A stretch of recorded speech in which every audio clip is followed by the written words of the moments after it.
আমি একজন truck driver, আমার পরিবার এবং সন্তান আছে, কিন্তু আমার স্ত্রী আমার কথা শোনে না, আমার করণীয় কি?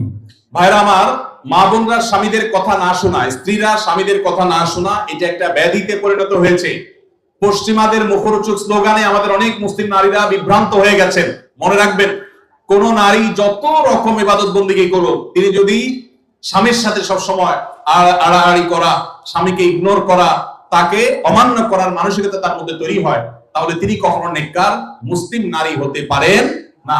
যে ভাই প্রশ্ন করেছেন তাকে বলবো, বিয়ের আগে এটা ভাবা দরকার ছিল যে এই মেয়ের মধ্যে আল্লাহর ভয় আছে কিনা। যদি কেউ মুত্তাকি হয়ে থাকে, সত্যিকার মুসলিম হয়, আল্লাহ ভীরু হয়, তিনি কখনো স্বামীর অবাধ্য হতে পারেন না।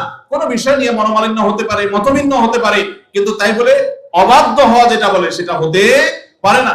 এখন এই বোনকে আপনি মোটিভেশন দেন, তাকে ভালো মুসলমান বানাবার চেষ্টা করেন। আপনার কথা শোনানোর চাইতে তাকে আল্লাহর আনুগত্য করেন, আল্লাহর আনুগত্যে আনেন। আল্লাহর আনুগত্যে আসলে সে স্বামীর কথা এমনি শুনবে ইনশাআল্লাহ।